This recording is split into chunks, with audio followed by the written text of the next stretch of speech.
Bene, oggi iniziamo a parlare di Hegel, quindi un argomento molto importante, un argomento però lungo e può sembrare anche complesso. Sofì mi ha detto che voleva partecipare alle lezioni su Hegel. È vero che vuoi partecipare alle lezioni su Hegel? Sì o no? Che cosa stai guardando? Vabbè. Allora, vabbè, vuole scappare, quindi io niente, vi faccio salutare da lei, saluta i nostri ascoltatori con la zampina, se ne vuole andare, quindi la lanciamo, ecco, perché a lei piace molto saltare, così. Quindi parliamo di Hegel. Hegel è uno dei filosofi più importanti della storia della filosofia, tratta di tantissimi argomenti e va bene, poi vedremo poi nel dettaglio, è inutile adesso fare delle introduzioni pletoriche. Filosofo tedesco Georg Wilhelm Friedrich Hegel ha tre nomi, è Giorgio Guglielmo Federico Hegel, nasce nel 1770 a Stoccarda. Qualcuno ha detto che il fatto che lui sia di Stoccarda è significativo perché Hegel è un filosofo che tende a sconcertare, d'accordo? A colpire fortemente. La fama degli svevi, di quelli della regione di Stoccarda, è questa in Germania, cioè persone che tendono in qualche modo a sconcertare, persone insomma, particolari rispetto agli altri tedeschi, va bene, questo è soltanto così, una cosa detta così per dire. Hegel era figlio di un funzionario e la famiglia non mancava di mezzi economici, quindi poté con tutta tranquillità essere avviato agli studi classici all'interno del seminario di Tubinga, in cui lui entrò nel 1788, Università di Tubinga. In realtà anche nell'istruzione precedente lui aveva frequentato insomma l'equivalente di quello che oggi è un liceo classico. Questo è importante. Hegel ebbe una formazione fortemente umanistica legata ai classici latini, ai classici greci, alla lingua, alla civiltà dei latini e dei greci. Lui amerà sempre i greci molto più dei latini, ma conosceva bene anche questi. L'amore per i classici greci non lo abbandonerà mai. I riferimenti alla letteratura, alla filosofia greca, alla civiltà greca saranno infatti sempre molto presenti all'interno delle sue opere e sicuramente le idee di Hegel sono state fortemente influenzate dal suo amore, dalla sua conoscenza molto vasta e precisa dei classici, in particolare dei classici greci. Si iscrive all'Università di Tubinga nel 1788 e segue tantissimi corsi, non soltanto di filosofia, ma anche di teologia. Infatti, molti non lo sanno, Hegel nasce come teologo, non come filosofo. Scrisse una serie di opere non indifferenti, le opere giovanili, sulla teologia, opere teologiche giovanili. Secondo molti interpreti, il suo precoce interesse per la teologia spiegherebbe molte cose in realtà del suo sistema filosofico. A Tubinga, l'abbiamo detto anche in precedenti video lezioni, a Tubinga lui conosce Hölderlin e Schelling, quindi ha due altri personaggi importantissimi dell'ambiente idealistico romantico a cui si lega in amicizia. Mm, Lui per mantenersi fa anche il mestiere del precettore. Quindi a Tubinga passa solo un anno da quando lui è arrivato lì, scoppia la rivoluzione francese. Inizialmente Hegel è molto colpito ed è molto colpito positivamente dagli eventi rivoluzionari le cui notizie arrivano dalla Francia. Si schiera a favore della rivoluzione. Secondo un aneddoto, lui insieme ai suddetti Hölderlin e Schelling piantò persino un albero della libertà, come si usava fare appunto in quel periodo. Successivamente lui cambiò idea, Napoleone lo deluse e comunque le sue idee saranno poi in contraddizione con gli ideali della rivoluzione francese. Infatti una caratteristica di Hegel è quella di diventare sempre più conservatore, se non reazionario, man mano che passano gli anni. Comunque, all'inizio lui si entusiasmò per la rivoluzione francese. In ogni caso, Hegel restò sempre convinto che la rivoluzione francese fosse stato un evento epocale, un evento inevitabile, molto importante da analizzare. Che cosa succede? Che lui tra l'altro vide anche, si trovò a poca distanza da Napoleone, a Iena nel 1806, lui vide Napoleone a cavallo, perché Napoleone, dopo aver vinto, no, la famosa battaglia di Iena, fece delle perlustrazioni a cavallo. Hegel se lo trovò a poca distanza e ebbe un'impressione molto forte della visione diretta di Napoleone. Gli sembrò come se Napoleone incarnasse la ragione che dominava il mondo. Hegel scrisse Napoleone lì concentrato in un punto, in realtà dominava lo spazio e il mondo. Hegel vede Napoleone a Iena perché appunto si trasferisce da Tubinga a Iena nel 1801, anche perché l'ambiente di Tubinga non lo soddisfa particolarmente perché era un ambiente prettamente illuministico. Ovviamente, quindi lui nel 1801 si trasferisce a Iena. A Iena, vi ricordate, lo sapete, l'abbiamo detto nelle scorse lezioni, 2 anni prima anche il suo amico Schelling era arrivato lì, ricordate, nel 1799 prendendo il posto, prendendo la cattedra di Fichte. Quindi a Iena Hegel ritrova Schelling. A Iena ovviamente è anche presente il circolo dei romantici, dei fratelli Schlegel.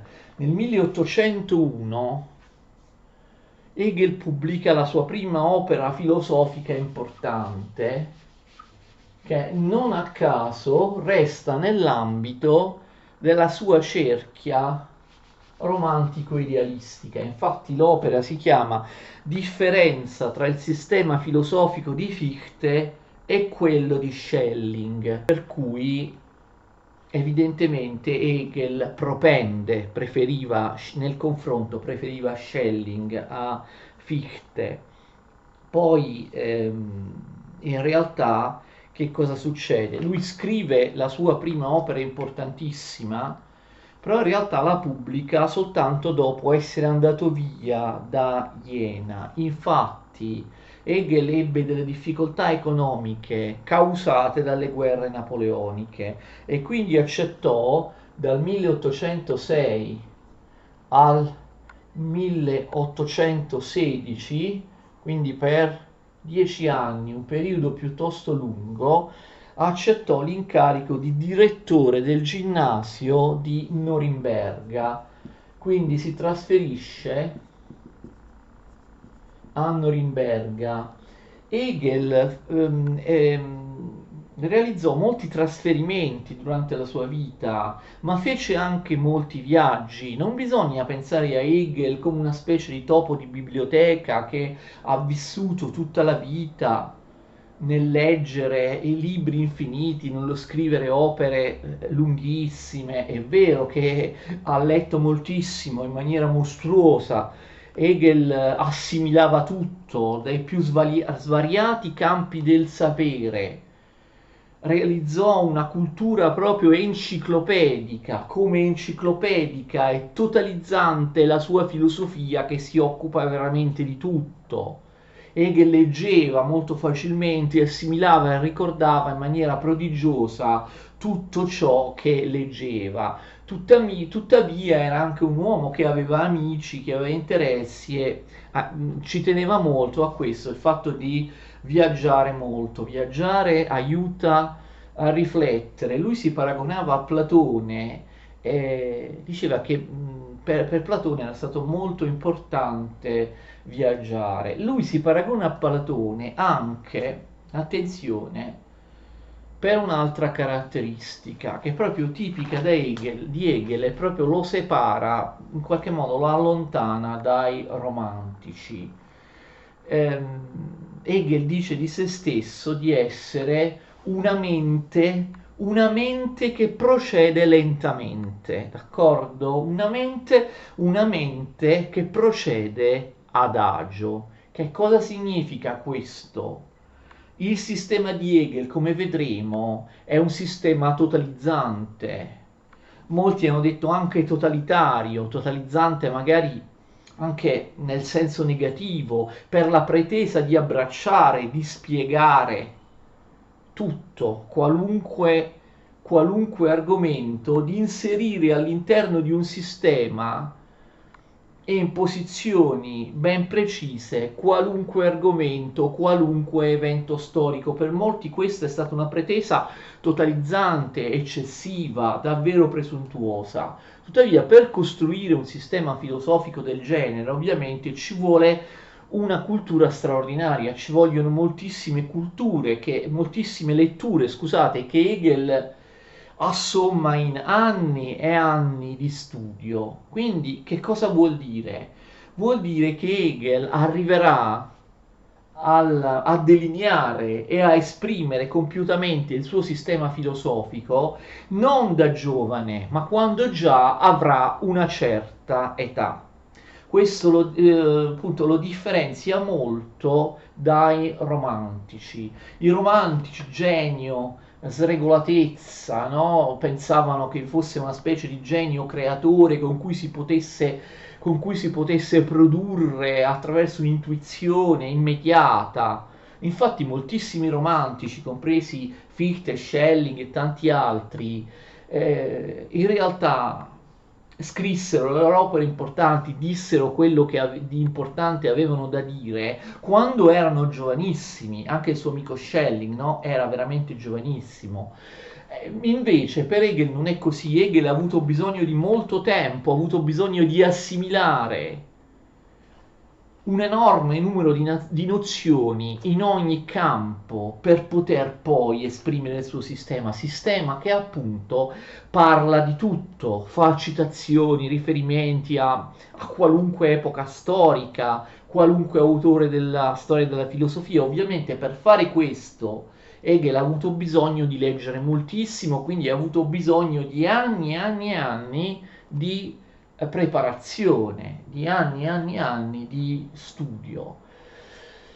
Hegel è l'ultimo caso nella filosofia occidentale di pensatore che cerca di portare avanti un sistema appunto totalizzante che comprende qualunque aspetto della vita, della natura, della storia, della cultura, qualunque tipo di disciplina, comprese l'arte, comprese le scienze fisiche e così via. Dopo di Hegel non ci sarà più nessuno. Hegel appunto per via del suo sistema proprio, della sua filosofia proprio sistematica che però ingloba qualunque cosa, può essere paragonato forse soltanto ad Aristotele. Non ci sarà più nessuno che farà un tentativo del genere, forse proprio per via dell'opposizione che si manifestò a Hegel. Tuttavia poi la filosofia, dopo di lui, prese delle altre strade e insomma non ci sarà mai più un filosofo che avrà l'ardire di parlare, di inserire nel suo sistema praticamente tutto quello che esiste, d'accordo? Quindi abbiamo visto questa è una delle differenze tra lui e i romantici, poi ne vedremo almeno altre due, le diciamo proprio subito all'inizio, l'importanza della mediazione. il, il sapere non può scaturire, secondo Hegel, in maniera immediata, come dicevano i romantici. Ci vogliono tantissime tappe intermedie. Il sapere cresce man mano, lentamente, così come il pensiero del filosofo, e quindi ha bisogno di tappe intermedie, di continue mediazioni.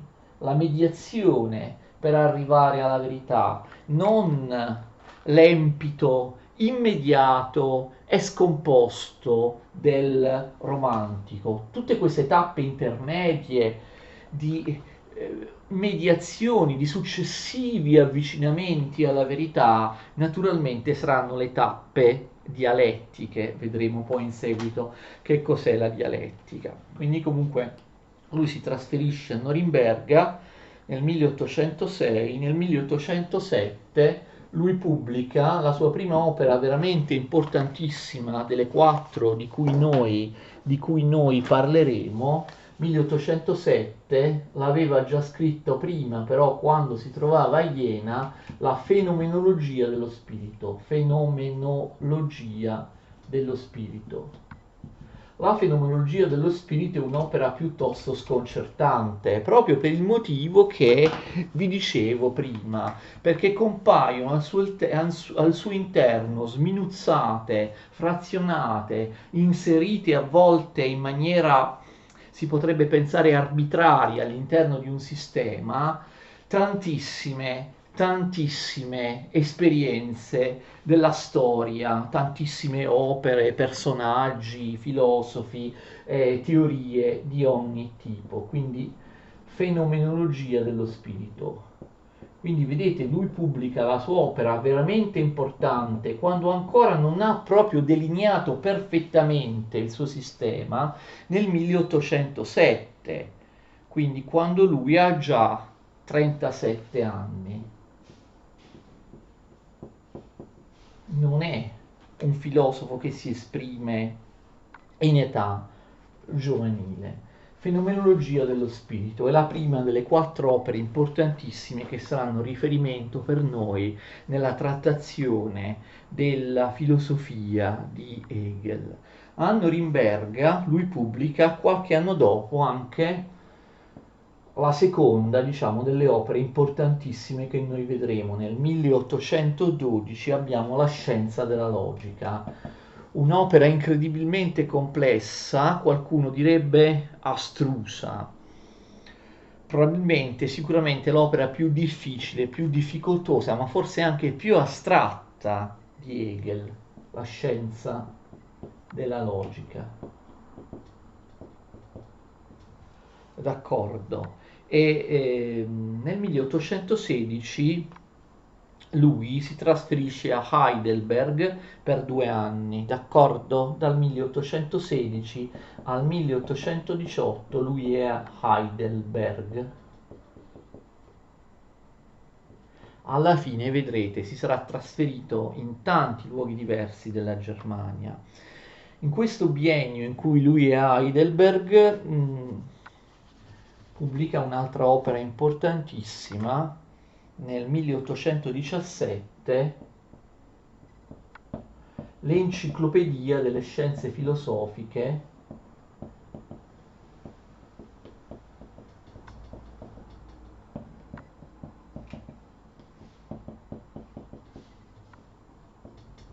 Enciclopedia delle scienze filosofiche in compendio è il titolo completo, d'accordo? Io l'ho scritto così, un po' abbreviato. Anche questa è un'opera molto lunga e molto complessa. Poi che succede? La svolta di Hegel nel 1818 conquista una cattedra prestigiosa all'Università di Berlino. Si trasferisce a Berlino fino alla morte nel 1831. Lui sarà professore universitario ormai famoso, con tantissimi discepoli, e si dedicherà in maniera molto precisa, minuziosa, alla preparazione delle sue lezioni. Prese molto sul serio questo incarico di professore universitario a Berlino. Attenzione, in realtà lui delinea, abbiamo visto, compiutamente la sua filosofia proprio nell'ultima fase della sua vita, tuttavia a Berlino lui pubblica solo un'opera veramente importante, l'ultima di queste che abbiamo detto sono le 4 opere più importanti, e le pubblica pochi anni dopo essere arrivato a Berlino, 10 anni prima della sua morte. L'opera è Lineamenti di filosofia del diritto. D'accordo? Quindi le 4 opere di eccezionale importanza di Hegel a cui noi faremo riferimento a partire dalla prossima lezione, spiegando i contenuti della sua filosofia, sono la fenomenologia dello spirito, la scienza della logica, l'enciclopedia delle scienze filosofiche in compendio e i lineamenti di filosofia del diritto. Attenzione, a Berlino Hegel diventa un personaggio importantissimo, anche perché è strettamente legato e connivente al potere politico. Molti hanno avanzato delle critiche e delle perplessità su questo punto. Hegel era aiutato dall'alto, questo non ce lo dobbiamo dimenticare. Hegel certamente era bravo di suo, ebbe successo perché le sue opere interessavano il mondo dei dotti, però venne anche aiutato, attenzione, in tutti i modi dal potere politico prussiano. Hegel a Berlino, all'interno e all'esterno dell'università, esercitò una vera e propria dittatura culturale. Se dittatura culturale forse è un'espressione esagerata, parliamo di egemonia culturale. Tutte le filosofie che si distaccavano, erano in contrasto con l'idealismo hegeliano, venivano messe al bando, venivano ridicolizzate, quindi il sistema hegeliano diventa davvero egemonico. Questo accade anche perché al potere politico prussiano fa piacere, come vedremo, il sistema di Hegel, intriso di nazionalismo, ma non solo per questo motivo, era una dottrina filosofica che oggettivamente favoriva il potere del re di Prussia e comunque l'ideologia, l'ideologia nazionalistica dello Stato prussiano. Quindi non ci dimentichiamo di questo, ci saranno personaggi che odiavano Hegel come Schopenhauer, che lo accusarono di essere stato imposto dall'alto. Vedremo che lo stesso Schopenhauer andò a Berlino a tenere le sue lezioni, ma volutamente e provocatoriamente Schopenhauer situò le sue lezioni, inserì le sue lezioni negli stessi giorni e nelle stesse ore di quelle di Hegel per fargli direttamente concorrenza. Il risultato è che tutti gli studenti si accalcavano nell'aula dove Hegel faceva lezione, mentre Schopenhauer, poverino, restava quasi da solo nella sua aula. Gli studenti preferivano Hegel e quindi Schopenhauer, già pessimista di suo, forse avrà aumentato il pessimismo per via di questo fatto. Allora, attenzione, sembra strano che negli anni di Berlino Hegel abbia scritto soltanto un'opera importante. Questo, come abbiamo già accennato, è dovuto al tempo, alle energie che lui spendeva per i suoi corsi universitari semestrali, per le sue lezioni universitarie, che preparava a puntino, a menadito, stendendo degli schemi, lasciando numerosi appunti e riflessioni. E questo è importante. Oltre a queste 4 opere, le più importanti di tutte di Hegel, è importante leggere anche gli appunti delle sue lezioni, perché gli appunti delle sue lezioni sono altrettanti capitoli della sua dottrina filosofica, d'accordo? Quindi noi abbiamo gli schemi delle sue lezioni, ma soprattutto gli appunti, proprio gli appunti presi dagli studenti. Come fanno gli studenti quando io spiego? Prendono gli appunti di quello che dico. Io non sono Hegel e non spiego agli studenti una mia dottrina filosofica originale, d'accordo? Poi questi appunti degli studenti, coloro che seguivano le lezioni di Hegel, sono stati successivamente pubblicati tutti dopo la morte di Hegel, ovvero postumi, e ci danno una conoscenza molto significativa del pensiero di Hegel. Perché?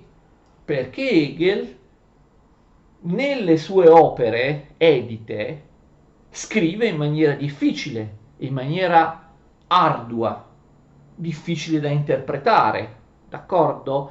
Magari lo fa volutamente, perché il suo modo di esprimersi è compatibile proprio con i contenuti e con il metodo del suo sistema. Invece, forse qualcuno di voi ha già capito, quando lui deve spiegare le sue dottrine a degli studenti, deve renderle più facili, deve renderle più accessibili, deve comunque tradurle in una mediazione didattica. E quindi capite, gli appunti degli studenti rispetto alle famose opere di Hegel sono molto più chiari, molto spesso ci danno una trattazione dei medesimi contenuti che Hegel ha inserito nelle sue opere molto più agevole e molto più chiara, proprio perché lui era costretto a rendere più chiare le sue idee perché doveva spiegarle per motivi didattici, doveva spiegarle agli studenti. Quindi molto spesso è più interessante leggere gli appunti che prendevano questi studenti piuttosto che le opere di Hegel, perché in questi appunti degli studenti noi abbiamo la filosofia hegeliana espressa in maniera chiara, non solo, ma anche approfondita, perché Hegel approfondisce rispetto alle sue opere per via degli argomenti del corso monografico. Se c'è un corso monografico sui presocratici, Hegel dice tantissime cose sui presocratici, molte di più, cioè con molte più riflessioni e approfondimenti rispetto a quello che ha detto nelle sue opere a stampa. Quindi vanno tenute, a me infatti interessano molto, vanno tenute in considerazione anche queste cose. Le lezioni berlinesi che sono rappresentate soprattutto dagli appunti dei suoi studenti e che vennero pubblicate postume. Sono state divise in 4 gruppi: lezioni di estetica, lezioni di filosofia della religione, lezioni di storia della filosofia e lezioni di filosofia della storia, che ovviamente sono due cose diverse. Hegel muore a Berlino nel 1831. Ora, la sua opera è particolarmente importante, è particolarmente forte, cogente, influenzerà moltissimo la storia del pensiero occidentale, nel bene e nel male. Attenzione, si può criticare Hegel, si può rifiutare Hegel, si può dire Hegel proprio il suo modo, il suo metodo di interpretare il reale, la dialettica è completamente sbagliato, completamente sciocco. Anche grandi studiosi della storia della filosofia l'hanno fatto e l'hanno criticato duramente. Schopenhauer, Kierkegaard, Nietzsche, oppure nel XX secolo è famosa la critica di Hegel da parte di Karl Popper, filosofo della politica liberale e filosofo della scienza, che accusa Hegel di totalitarismo. Addirittura Popper accusa le idee di Hegel di essere state lo sfondo, la preparazione del nazismo. Quindi guardate, le critiche a Hegel sono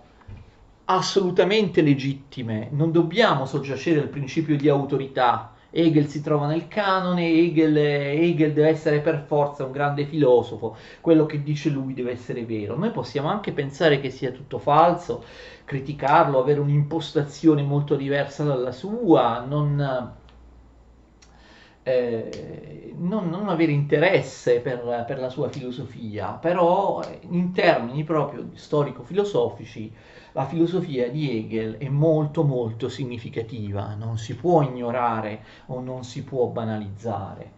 Hegel peraltro non ha mai avuto molto successo in Inghilterra e in America, l'idealismo continentale non ha mai avuto presa in Inghilterra e in America, ma quasi soltanto sul continente europeo. Comunque, nonostante tutte le possibili critiche, nonostante i possibili limiti della filosofia di Hegel, la filosofia di Hegel è fondamentale. La filosofia di Hegel non è paragonabile alla filosofia, ricordate, di quelle due meteore che lo precedettero nella storia dell'idealismo tedesco, Fichte e Schelling, che vennero ben presto, lo abbiamo visto anche in lezioni precedenti, vennero ben presto proprio dimenticati, spazzati via dall'affermazione di Hegel e del suo pensiero. Vi ho detto, diciamo inizialmente, ma poi lo ripeteremo molte volte, quali sono le differenze tra Hegel e i romantici. Hegel è un romantico da un certo punto di vista, però a differenza di Fichte e Schelling, gli idealisti precedenti, non è del tutto interno al romanticismo. Hegel assume alcuni aspetti del romanticismo, però la filosofia di Hegel può essere considerata anche un superamento definitivo del romanticismo. Hegel si allontana dal romanticismo per tre o quattro aspetti fondamentali. Uno l'abbiamo appunto detto, la mediazione. Si arriva al sapere assoluto, alla verità, attraverso una costruzione ed autocostruzione lenta del pensiero, così come Hegel pensa che anche la realtà si costruisca, si evolva in maniera molto lenta, con centinaia e centinaia di tappe dialettiche intermedie, di mediazioni. Quindi l'andare avanti adagio, i tempi lunghi, il conquistare la verità attraverso un faticoso tirocinio, un lavorio di avvicinamento che deve davvero inglobare tutto ciò che è avvenuto nella storia o nella storia del pensiero attraverso tantissimi capitoli per poi arrivare a quello finale. Quindi no all'immediatezza, all'idea di poter cogliere l'assoluto in maniera immediata, come dicevano i romantici, l'importanza delle mediazioni, della mediazione. Ma poi ci sono altre differenze fondamentali con i romantici. Anche Hegel tiene fede alla tematizzazione dell'idea di assoluto, d'accordo? Ricordate l'assoluto, l'infinito dei romantici. Hegel lo chiama molto spesso assoluto, proprio come i romantici.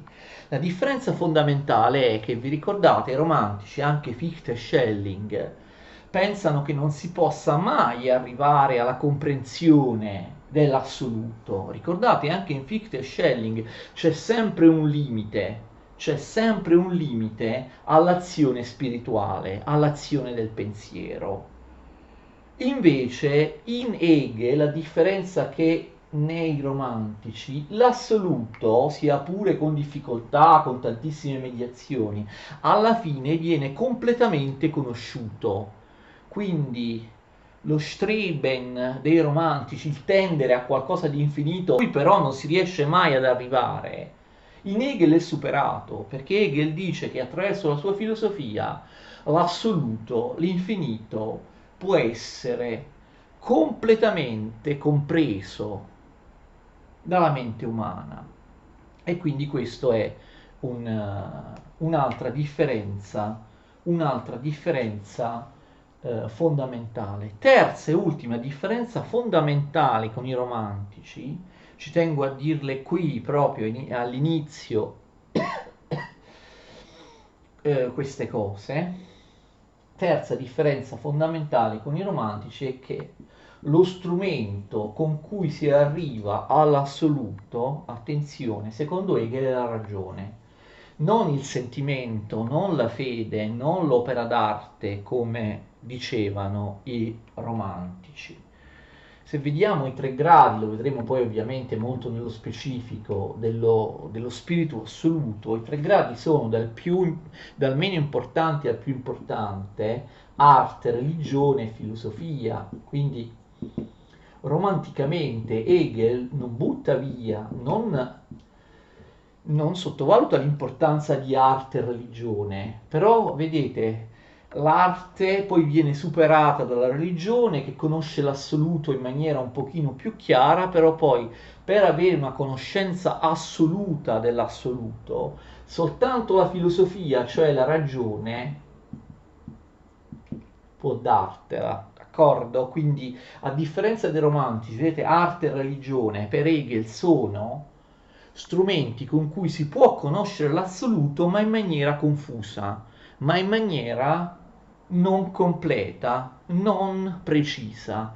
Quindi arte e religione sono due tappe di avvicinamento all'assoluto, che però poi l'arte è quella più confusa, la religione è già un progresso nei confronti dell'arte, ma poi entrambe, cioè l'arte e la religione, devono lasciare campo libero alla filosofia, sono superate, compendiate all'interno della filosofia, però superate, d'accordo? E quindi è con la filosofia e con la ragione che si deve comprendere l'assoluto, non con la fede, l'opera d'arte, come dicevano i romantici. C'è però da dire ovviamente che Hegel attribuisce un significato particolare al termine ragione. Non è certamente la ragione degli illuministi, non è certamente la ragione scientifica newtoniana, la ragione che astrae delle teorie a partire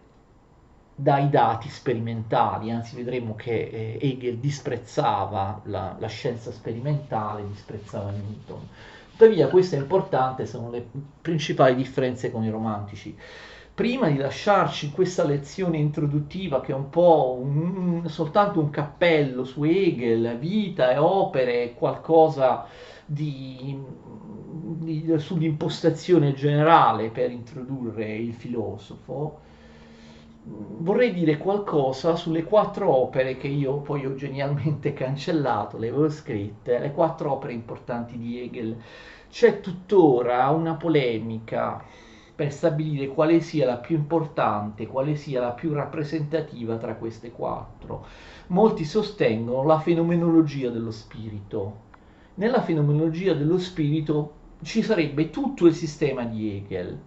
Questo è vero, però la fenomenologia dello spirito forse non è l'opera più tipica di Hegel perché è un'opera tra virgolette giovanile ancora. La fenomenologia dello spirito, come vedremo proprio a partire dalla prossima lezione, partiamo con vedere che cosa dice Hegel nella fenomenologia dello spirito, è un'introduzione al sistema, d'accordo? Vi sono delle idee, vi sono delle parti della fenomenologia che sono tuttora molto attuali, che possono essere molto affascinanti, però la fenomenologia dello spirito è solo un'introduzione al sistema. La filosofia di Hegel è vero che è tutta presente in tutti i suoi aspetti nella fenomenologia dello spirito, però in alcuni casi la filosofia di Hegel è presente nella fenomenologia dello spirito soltanto in maniera sommaria, soltanto in maniera sintetica, in scorcio, d'accordo? In maniera non approfondita. Allora molti hanno detto è l'opera caratterizzante di Hegel è la sua logica, la scienza della logica. Lo stesso Hegel dice che nella triade dialettica della logica viene compreso tutto l'universo. La scienza della logica, però, oltre ad essere un'opera incredibilmente complessa e difficile, ha questo problema. Non parla, in realtà, non parla davvero di tutte le caratteristiche della filosofia di Hegel, ma soltanto di una parte. E questo per scelta di Hegel stesso. Inoltre, insomma, la logica di Hegel è qualcosa di molto superato, adesso insomma gli studiosi di logica, la logica filosofica non la considera neanche più propriamente logica, forse neanche all'epoca lo era. Allora abbiamo la terza opera, Enciclopedia delle scienze filosofiche in compendio. Qui Hegel ci dà delle informazioni molto importanti sulla sua filosofia della natura, sulla sua visione della natura, delle scienze sperimentali, delle scienze fisiche, ma il problema è questo: Hegel non amava la natura, quindi non è questa la parte più significativa della sua filosofia. Oh, però molti dicono, però nell'enciclopedia delle scienze filosofiche in compendio davvero c'è tutto, perché è organizzata proprio come un'enciclopedia, in ordine alfabetico, ci sono delle voci, delle sezioni e poi le definizioni di Hegel, quindi non sfugge niente, è un dizionario, d'accordo? Vero è che non sfugge niente, però anche in questo caso è stata messa in evidenza una pecca nell'enciclopedia delle scienze filosofiche, cioè il fatto che Hegel appunto voglia definire tutto in maniera eccessiva con delle pretese veramente totalizzanti. E allora altri sostengono, ma allora l'opera più importante di Hegel è l'ultima, Lineamenti di filosofia del diritto. Io sono pienamente d'accordo. Lineamenti della filosofia del diritto presenta le teorie più importanti di Hegel, ma soprattutto, attenzione, Lineamenti di filosofia del diritto comprende in maniera molto più chiara e approfondita rispetto alle altre opere, comprende le parti più significative, più pregnanti dell'egelismo, cioè le parti che ancora adesso si riconoscono nel bene o nel male, proprio tipiche di Hegel, più pregnanti, più caratteristiche della sua filosofia, ma anche dal mio punto di vista le parti più importanti anche didatticamente, perché sono le parti della filosofia di Hegel, le sezioni della filosofia di Hegel che maggiormente si occupano di aspetti, di materie concrete, che più si avvicinano, diciamo, alla vita concreta, alla vita sociale, alle istituzioni, alla politica. Nei lineamenti della filosofia del diritto, Hegel parla della famiglia, della società, dello Stato, appunto del diritto, della morale e così via, cioè il cosiddetto spirito oggettivo, no? Che comprende queste cose che vi ho detto, lo spirito che si esprime in società, che si esprime nelle istituzioni. E anche dal punto di vista, secondo me, didattico, la parte della filosofia di Hegel più significativa, quella in cui lui più va nel concreto, d'accordo? Hegel in quest'opera parla anche della storia, quindi la storia, lo Stato, le caratteristiche proprio fondamentali della filosofia, più significative della filosofia di Hegel, anche quelle più criticabili, quelle più sconcertanti, diciamo sicuramente quelle più criticabili, la sua visione dello Stato. Molti hanno detto che però sono anche parti della filosofia di Hegel che ormai sono obsolete, ormai sono superate, ma in fondo che cosa non è superato della filosofia di Hegel attualmente? Saranno anche superate le sue visioni dello Stato, della storia, della morale, forse fanno parte ormai di un bagaglio culturale che ci siamo messi alle spalle, che forse ha avuto attinenza anche con i totalitarismi del Novecento, però si tratta comunque delle parti più significative, quelle che proprio caratterizzano la filosofia di Hegel. Quindi dovendo scegliere, dico anch'io, lineamenti di filosofia del diritto come opera più significativa di Hegel, anche se, ripeto, io sono per la divulgazione, io sono per le cose più facili e chiare, quindi preferisco leggermi gli appunti delle lezioni berlinesi da parte degli studenti. Forse si capisce di più. Bene, questa quindi lezione introduttiva alla filosofia di Hegel, vita e opere. A partire dalla prossima lezione entriamo subito in medias res parlando eh, cioè sì, io vorrei parlare della fenomenologia dello spirito, però non si può bisogna prima parlare del metodo di Hegel, la dialettica, i capisaldi della filosofia di Hegel. Io lo so che Hegel dice che non si possono isolare i capisaldi dal sistema. Quei capisaldi vengono visti soltanto come operanti, possono essere compresi come operanti all'interno del sistema, quindi devi studiare il contenuto della fenomenologia dello spirito per capire cos'è la dialettica.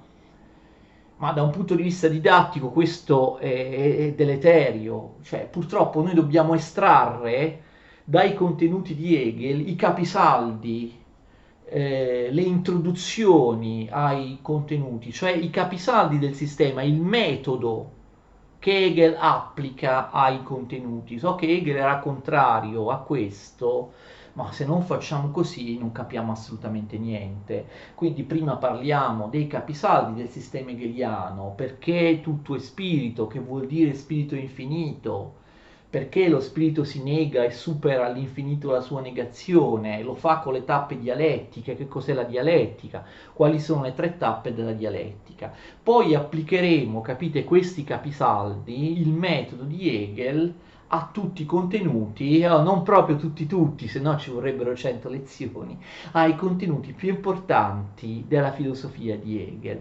Continuate quindi a seguirmi pazientemente. Per spiegare Hegel ci vuole pazienza, ci vogliono molti passaggi, così come lui diceva che per arrivare alla verità ci vogliono molti passaggi, molte mediazioni. Arrivederci alla prossima.